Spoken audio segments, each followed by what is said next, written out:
അതെ, ഉജാല തുണി മുക്കാൻ മാത്രമല്ല നമ്മുടെ വീട്ടിലുള്ള ഒരു 100 കൂട്ടം കാര്യങ്ങൾക്കായിട്ട് ഉജാല നമുക്ക് ഉപയോഗപ്പെടുത്താൻ പറ്റും. അപ്പോൾ വെറൈറ്റി ആയിട്ടുള്ള ഒരുപാട് ടിപ്പുകൾ ഞാൻ ഇന്ന് കാണിക്കുന്നുണ്ട്.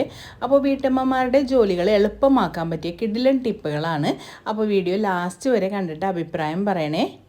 ഗ്യാസ് സിലിണ്ടറൊക്കെ വെക്കുന്ന ഭാഗത്തായിട്ട് ഇതേപോലെ തുരുമ്പിൻ്റെ കറ വീഴാറുണ്ട്. അപ്പോൾ ടൈൽസിൽ നിന്നായാലും മാർബിളിൽ നിന്നായാലും നമുക്ക് ഈ തുരുമ്പിൻ്റെ കറ കളയാനായിട്ട് ആദ്യം തന്നെ നമുക്ക് ഈ ഭാഗത്തായിട്ട് ഉജാല ഇതേപോലെ ഒഴിച്ചു കൊടുക്കാം. ഇനി നമുക്ക് ഉജാലയുടെ മുകളിലേക്ക് ഒരല്പം ഉപ്പുപൊടി വിതറി കൊടുക്കാം. എന്നിട്ട് രണ്ടും കൂടി ഒന്ന് മിക്സ് ചെയ്ത് ഇതേപോലെ 1 മിനിറ്റ് ഒന്ന് റെസ്റ്റ് ചെയ്യാൻ വെക്കാം. അപ്പോൾ 1 മിനിറ്റ് കഴിഞ്ഞിട്ടുണ്ട്. ഇനി നമുക്ക് സ്റ്റീലിൻ്റെ സ്ക്രബ്ബർ ഉപയോഗിച്ചൊന്ന് ഉരച്ചു നോക്കാം. അപ്പോൾ ഇത് നമ്മൾ ഉരച്ചതിന് ശേഷം ഒരു തുണി ഉപയോഗിച്ചൊന്ന് തുടച്ച് നോക്കുന്നുണ്ട്. അപ്പോൾ ഇത് നോക്കിക്കുക, നല്ല പോലെ ആ തുരുമ്പ് കറ പോയിട്ടുണ്ട്. അപ്പോൾ ടൈൽസിൽ നിന്നായാലും മാർബിളിൽ നിന്നായാലും തുരുമ്പ് കറയൊക്കെ കളയാനായിട്ട് ഇതേപോലെ ഒന്ന് ചെയ്ത് നോക്കൂ. നോക്കിക്കേ, ഈ സ്റ്റീൽ പാത്രത്തിനുള്ളിൽ തുരുമ്പിൻ്റെ കറയുണ്ട്. അതേപോലെ തന്നെ നല്ല പഴക്കമുള്ള ഒരു പാത്രമാണ്. അപ്പോൾ ഇതേപോലെ പഴക്കമുള്ള പാത്രങ്ങളൊക്കെ നല്ല ഒരു പുതുക്കം കിട്ടുന്നതിനായിട്ട്, നമ്മൾ പുതിയ സ്റ്റീലിൻ്റെ പാത്രങ്ങളൊക്കെ വാങ്ങിക്കുമ്പോൾ നല്ലൊരു തിളക്കം ഉണ്ടാവുമല്ലോ, ആ തിളക്കം തിരിച്ച് കിട്ടുന്നതിനായിട്ട് നമുക്കിതേപോലെ കുറച്ച് ഉജാലയും ഉപ്പും കൂടി ഒഴിച്ചിട്ട് നന്നായിട്ടൊന്ന് കഴുകിയെടുത്താൽ മതി. അപ്പോൾ പാത്രത്തിൽ പറ്റി പിടിച്ചിരിക്കുന്ന തുരുമ്പ് കറയൊക്കെ വളരെ പെട്ടെന്ന് തന്നെ പോയിട്ട് നല്ല ഒരു തിളക്കം കിട്ടും. സോപ്പോ സോപ്പ് പൊടിയോ ഒന്നും ആവശ്യമില്ല. ഇതേപോലെ ഇത് രണ്ടും മാത്രം ഉപയോഗിച്ച് ഒന്ന് ഇതേപോലെ തേച്ച് കൊടുക്കാം. എന്നിട്ട് നമുക്കൊന്ന് കഴുകിയെടുക്കാം. അപ്പോൾ നല്ല ഒരു പുത്തൻ പാത്രത്തിൻ്റെ തിളക്കം കിട്ടും. അപ്പോൾ ഞാൻ കഴുകിയെടുത്തിട്ടുണ്ട്. അപ്പോൾ തുരുമ്പ് കറയും പോയിട്ടുണ്ട്. പിന്നെ പാത്രത്തിൻ്റെ ആ ഒരു പഴയ ലുക്കൊക്കെ മാറിയിട്ട് പാത്രത്തിന് നല്ല ഒരു തിളക്കം കൂടി കിട്ടിയിട്ടുണ്ട്. നമ്മുടെ വാഷിംഗ് ബേസിനിലൊക്കെ കറുത്ത കുത്തും അതേപോലെ തന്നെ ഒരു മഞ്ഞപ്പൊക്കെ വരുന്ന സമയത്ത് ഇതേപോലെ ഉജാല ഉപ്പ് ഉപയോഗിച്ച് ഒന്ന് കഴുകിയെടുത്താൽ മതി. നല്ല രീതിയിൽ തന്നെ ഈ മഞ്ഞപ്പും അതേപോലെ തന്നെ ഈ കറുത്ത കുത്തുകളൊക്കെ മാറിയിട്ട് പുത്തനൊരു ലുക്ക് കിട്ടും. അപ്പോൾ ഉജാല ഞാനിവിടെ ഒഴിച്ചിട്ടുണ്ട്. 2-3 തുള്ളി ഉജാല മാത്രമാണ് ഒഴിച്ചിട്ടുള്ളൂ. ഇനി അതിന് മുകളിലേക്ക് നമുക്ക് ഉപ്പുപൊടി ഇട്ട് കൊടുക്കാം. എന്നിട്ട് ബ്രഷ് തന്നെ ഉപയോഗിച്ച് ഒന്ന് മിക്സ് ചെയ്തിട്ട് ഞാൻ ഈ വാഷ് ബേസിനിലും അതേപോലെ തന്നെ ടാപ്പിലും ഈ ഒരു മിശ്രിതം അപ്ലൈ ചെയ്ത് കൊടുക്കുന്നുണ്ട്. നമ്മുടെ സ്റ്റീൽ ടാപ്പുകൾക്കൊക്കെ ആണെങ്കിലും നല്ലൊരു തിളക്കം കിട്ടാനായിട്ട് ഇത് ഉപയോഗിച്ച് കഴുകുന്നത് നല്ലതാണ്. അപ്പോൾ വാഷ് ബേസിനിലും അതേപോലെ തന്നെ സ്റ്റീലിൻ്റെ ടാപ്പിലൊക്കെ ഇതേപോലെ ഇടയ്ക്ക് ഒന്ന് ചെയ്ത് കൊടുക്കുകയാണെങ്കിൽ നല്ല രീതിയിൽ തന്നെ നല്ല പുത്തനായിട്ട് തന്നെ ടാപ്പുകളൊക്കെ ഇരുന്നോളും. അപ്പോൾ ഇത് നോക്കിയേ, വാഷിംഗ് ബേസിൻ്റെ കളർ കണ്ടോ, നല്ല അടിപൊളിയായിട്ട് നല്ലൊരു വൈറ്റ്നെസ് കിട്ടിയിട്ടുണ്ട്. അതേപോലെ തന്നെ സ്റ്റീലിൻ്റെ ടാപ്പുകൾക്കൊക്കെ ആണെങ്കിൽ നല്ല ഒരു തിളക്കം വന്നിട്ടുണ്ട്. അപ്പോൾ ഇനി നമുക്ക് ഈ ഉജാല ഉപയോഗിച്ചിട്ട് നല്ല ഒരു ലിക്വിഡ് കൂടി തയ്യാറാക്കാം. അപ്പോൾ ഈ ലിക്വിഡ് നമുക്ക് കുറേ നാൾ വരെ സൂക്ഷിച്ച് വെക്കാനും നമ്മുടെ വീട്ടിലുള്ള എല്ലാ ക്ലീനിങ്ങിനായിട്ട് ഉപയോഗിക്കാനും പറ്റും. അപ്പോൾ ഒരു കിടിലൻ ലിക്വിഡ് തയ്യാറാക്കാം. ലിക്വിഡ് തയ്യാറാക്കാനായിട്ട് ചെറിയ ചൂടുള്ള വെള്ളമാണ് ഞാൻ ബൗളിലേക്ക് ഒഴിച്ചു കൊടുത്തത്. ഇനി നമുക്ക് കുറച്ച് ഉജാല ഇതിനകത്തേക്ക് ഒഴിക്കാം. അപ്പോൾ അത് ഏകദേശം 1 സ്പൂണോളം ഉജാല ഞാൻ ഒഴിച്ചു കൊടുത്തിട്ടുണ്ട്. ഇനി നമുക്ക് വേണ്ടത് വിനാഗിരിയാണ്. അപ്പോൾ വിനാഗിരി 2 സ്പൂണോളം ചേർത്ത് കൊടുക്കാം.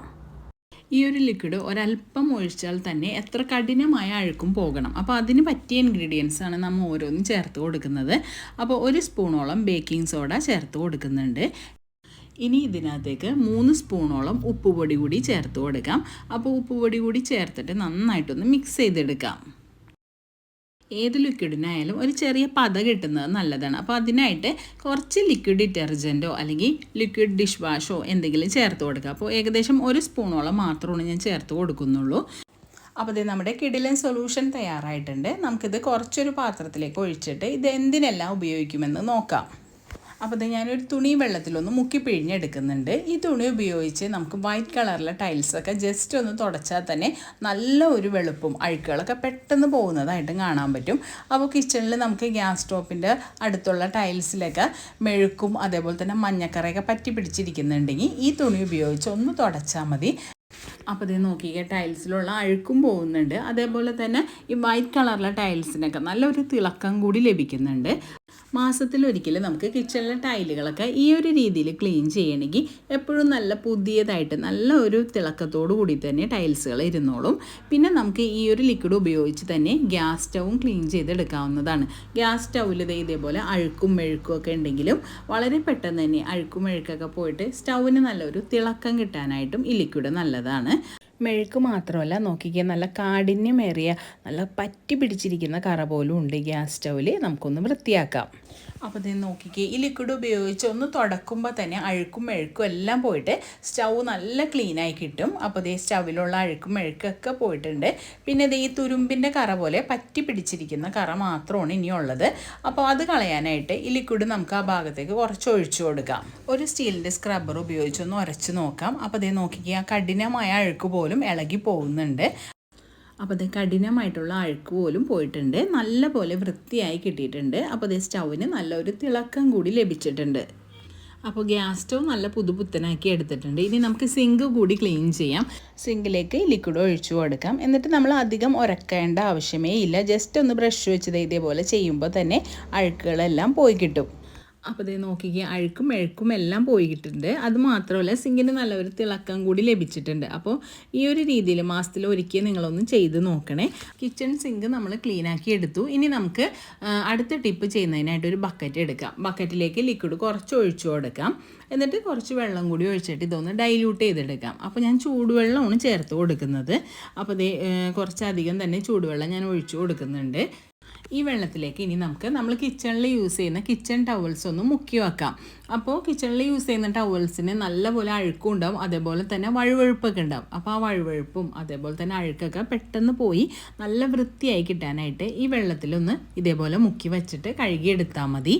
കുട്ടികളുടെ വെള്ള സോക്സ്, അതേപോലെ നമ്മൾ സ്ഥിരം ഉപയോഗിക്കുന്ന വെള്ള വസ്ത്രങ്ങളിലുള്ള മഞ്ഞപ്പ്, അങ്ങനെയുള്ള പ്രശ്നങ്ങളൊക്കെ മാറ്റി വെള്ള വസ്ത്രങ്ങൾക്കൊക്കെ നല്ലൊരു വെണ്മ കിട്ടാനും അഴുക്കൊക്കെ കളയാനും ഈ ഒരു രീതിയിൽ കഴുകിയെടുക്കാവുന്നതാണ്. നമ്മൾ സ്ഥിരമായിട്ട് ഉപയോഗിക്കുന്ന സെറാമിക്കിൻ്റെ പാത്രങ്ങളിലും കറയും അതേപോലെ തന്നെ ഒരു പാടൊക്കെ വീഴാറുണ്ട്. അപ്പോൾ അങ്ങനെയുള്ള പാടും മഞ്ഞക്കറയൊക്കെ മാറ്റുന്നതിനായിട്ടും ഈ ലിക്വിഡ് ഉപയോഗിക്കാവുന്നതാണ്. അപ്പോൾ കറയും മഞ്ഞപ്പൊക്കെ ഉള്ള ഭാഗത്ത് ഈ ലിക്വിഡ് ഇതേപോലെ കുറച്ച് നേരം ഒന്ന് ഒഴിച്ച് വെക്കാം. എന്നിട്ട് കഴുകിയെടുത്താൽ മതി. ഈ പാത്രങ്ങൾക്കൊക്കെ നല്ല ഒരു തിളക്കം ലഭിക്കും. പ്രത്യേകിച്ച് നല്ല ഒരു വെണ്മ, നല്ലൊരു വൈറ്റ്നെസ് തിരിച്ച് കിട്ടുന്നതായിട്ട് തോന്നിയിട്ടുണ്ട്.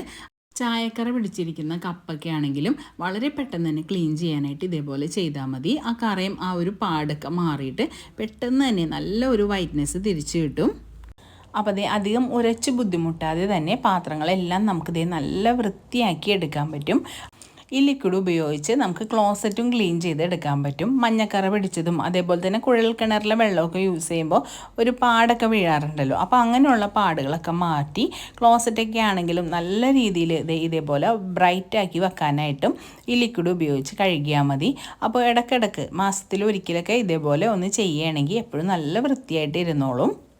ഈ ലിക്വിഡ് ഇതേപോലെ തയ്യാറാക്കിയിട്ട് ഒരു കുപ്പിയിൽ ഒഴിച്ച് നമ്മൾ ബാത്റൂമിൽ സൂക്ഷിച്ചു വെക്കുകയാണെങ്കിൽ നമുക്ക് ബാത്റൂമിലെ ടൈലുകളൊക്കെ കഴുകാനും അതേപോലെ തന്നെ ക്ലോസറ്റൊക്കെ കഴുകാനും യൂസ് ചെയ്യാവുന്നതാണ്. അപ്പോൾ ഞാൻ ബാക്കിയുള്ളത് ഒരു കുപ്പിയിലേക്ക് ഒഴിച്ചു വെക്കുന്നുണ്ട്. അപ്പോൾ ഇത്രയേ ഉള്ളൂ ഇന്നത്തെ വീഡിയോ ഇഷ്ടമായെങ്കിൽ ഒന്ന് ലൈക്ക് ചെയ്യുകയും അതേപോലെ തന്നെ നിങ്ങളുടെ അഭിപ്രായം പറയുകയും ചെയ്യണേ. ഫാമിലി ഗ്രൂപ്പിലേക്കൊക്കെ ഒന്ന് ഷെയർ ചെയ്ത് കൊടുത്ത് എന്നെ ഒന്ന് സപ്പോർട്ട് കൂടി ചെയ്യണേ. അപ്പോൾ നെക്സ്റ്റ് യൂസ്ഫുൾ വീഡിയോ ആയിട്ട് ഉടനെ വരാം. അതുവരെ എല്ലാവർക്കും ബൈ ബൈ, താങ്ക് യു.